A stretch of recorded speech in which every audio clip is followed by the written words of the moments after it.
Hello, it's Get Good Fox here, and today we're talking about the future of State of Decay 2 because they just announced 3 new DLCs for the game, one of them coming out this year and 2 of them coming out in 2019. First off, what are the 3 updates? And the first one is depicted in this screenshot here, State of Decay 2 Zedhunter update. It is going to be a free DLC that will be available on November 16th this year, so very, very soon.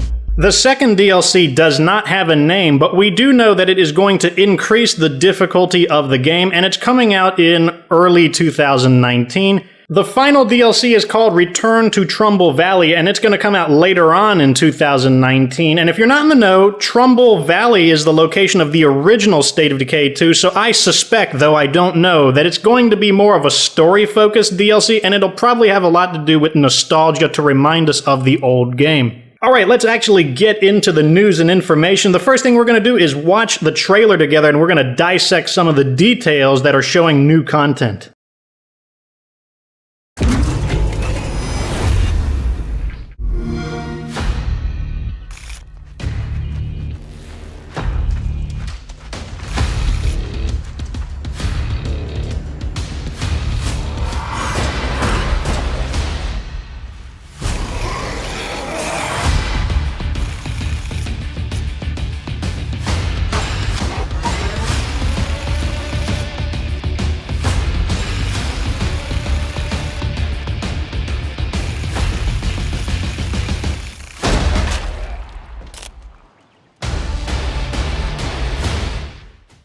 So the Zedhunter update is going to give us a bunch of weapons to, well, hunt the Zeds with, and this appears to be a cutlass. To be honest, I'm not too excited about melee weapons because they're not really all that different from one another, so I'm hoping this has some kind of additional effect attached to it.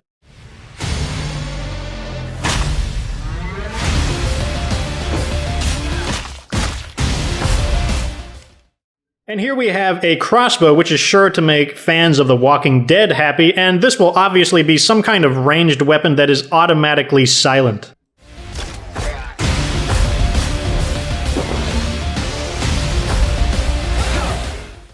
And here we have a new disposable weapon, and judging by the obvious neon green appearance, I'm going to say that this is a new chemical weapon called the Bloater Gas Grenade, but who knows for sure.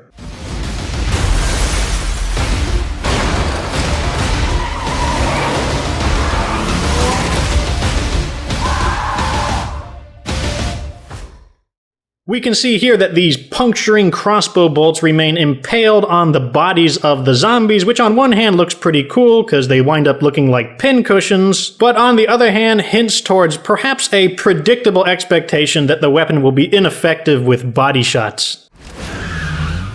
And lastly, we have this Jeep that's challenging a Juggernaut to a head-on collision. I don't actually know if this Jeep is new or not because I don't use Jeeps personally and I have never upgraded one, but if it is new, it suggests that it has increased fuel capacity due to the extra fuel tanks on the back, and since it is challenging this Juggernaut to a head-on collision, I would assume that it's good at ramming things.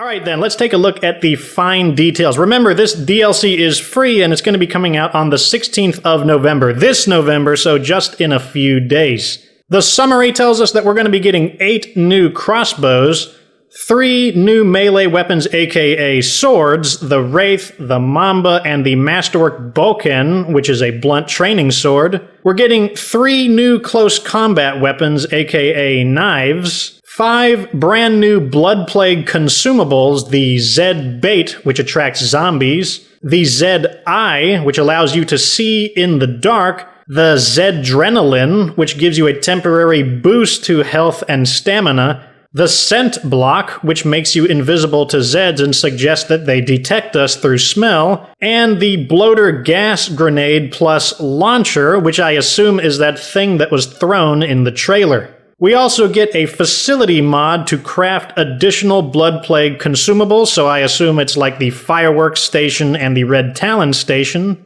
We get the ability to craft crossbows and crossbow bolts in your home base. And lastly, we get a new respec option to reset a survivor's core skill specializations. So the announcement article goes on to talk about the advantages of a crossbow and why you might want to use it over a standard weapon. Here are the bullet points. The first one is pretty obvious. These weapons are automatically silent, so they can score these great headshots without drawing additional attention, and some of them will have scopes so that you can zoom in further to hit enemies at a farther distance. The second perk is that it's efficient, and this is unique to the crossbow. No other ranged weapon is like this because the bolts it fires can often be recovered after use, which explains why they stay lodged and pierced into the bodies of the zombies.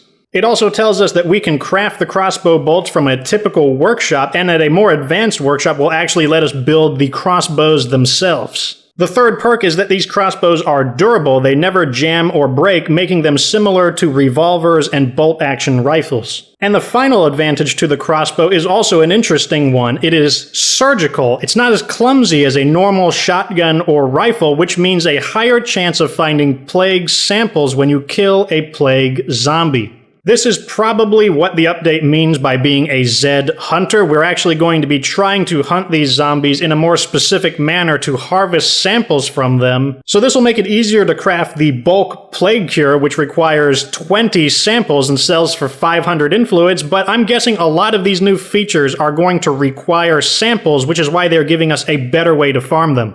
My prediction is that these crossbows are going to be absolutely badass as long as they kill standard zombies in one headshot, which I don't see why they wouldn't.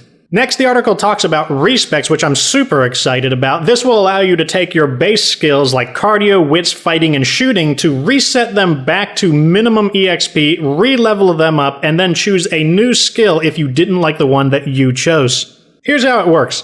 Any survivor who has reached 7 stars in one of the core skills can use these training manuals to remove a specialization from that core skill and gain the option to select any standard specialization of that skill. The book even unlocks specializations that weren't previously available to the survivor. There is one small trade-off that's worth noting. Your newly retrained survivors will gain experience for the newly selected skill much more slowly than normal. We think you'll agree that's a small price to pay for this increased flexibility. So the way I'm translating this is that there's going to be some kind of book, kind of like the skill books you can get, that is instead going to reset your skills and then give you an EXP penalty, which will further increase the value of having high morale because that increases your EXP. Next, we're talking about the Curious Plague Consumables. Zedhunter features 3 potent plague consumables that can drastically enhance your survivor's abilities. We should mention that they're basically poisonous to humans, sickening their user with a touch of plague infection when consumed, but isn't a little infection worth it for the ability to see in the dark or sneak past zombies without drawing their attention? This update also includes a few other new consumables that offer your survivors some new strategic options. For instance, who hasn't wanted to bottle up toxic bloater clouds, creating poisonous gas grenades that you can throw or launch at human enemies? So this has a few interesting implications. First off, it means ways to dissipate blood plagues, such as medical mods for the infirmary, are going to become more useful, but also you are going to need plague samples to build these, so if you clear your map of plague hearts so no more plague zombies spawn, sounds like you're going to have to move to a new town to reset them, otherwise you're not going to have the samples to make these. Next, they talk about the 5 new Quirk Skills they've added, as well as the new skill books that they've added for you to teach these to your community members manually.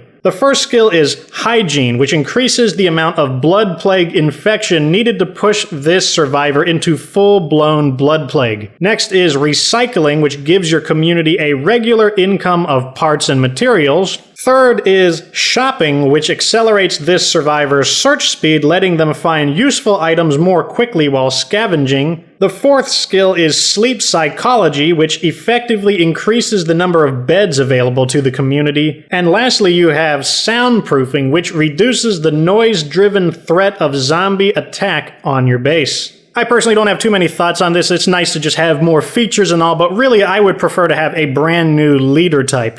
The article finishes by briefly talking about melee weapons and new missions. Zedhunter improves your arsenal of handheld killing power with 3 new melee weapons. These weapons are designed to reward stealthy players by being exceptionally silent in combat. We've also added 3 stylish new close combat weapons that you can use when your primary weapon inevitably lets you down. We've got the new long-range weapon, the crossbow, which is obviously silent. We've got 3 new melee weapons that emphasize low noise, and then we've got 3 new close combat weapons, which I believe are just cosmetic. I don't think there's an actual difference between these weapons. Lastly, the article concludes with new missions. To help introduce this new content, we've added several new missions to the game and updated others. If you want to experience these new missions, keep an eye out for anything labeled Mysterious Broadcast. I think new missions are always a good idea in order to relieve some of the monotony, some of the repetitiveness of the base game. So, that is the update, and I've got 2 major things that I think. One positive thing and one concern. My positive look on this is that I do like that they are adding new stuff with a more intentional purpose, like the crossbow being able to harvest the blood plague samples more efficiently. I like that idea. I also like that this is promoting a new gameplay style. One of the big things that sucks about the Daybreak DLC is that all the new items that they add, they don't really give you a new playstyle. In the end, they're just guns and melee weapons. They do the same things, just with different stats from all of your existing items. But Zedhunter is definitely pushing a different way to play the game, and a new resource to manage the blood plague samples, as well as your infection level, as well as the ability to respec, putting a new demand on EXP, which in turn puts a new demand on morale, as well as facilities that improve EXP growth. But here is my concern, and I know that this could be addressed in a future DLC, but I'm going to say it anyways. The problem with State of Decay 2 is not that we need new ways to kill zombies, but rather we need new ways for the zombies to kill us. I was very disappointed that this game did not feature at least one new freak zombie type. Undead Labs has really been empowering us with all these new weapons, but they are not adding new threats to challenge us. But now I'm turning it over to you. Leave me a comment down below and tell me whether or not you're happy with the direction that State of Decay 2 is going in. Are you happy with Undead Labs' management of the game? Like this video if it was helpful, and subscribe to my channel for future State of Decay 2 content. And of course, remember that you don't have to be good to get good.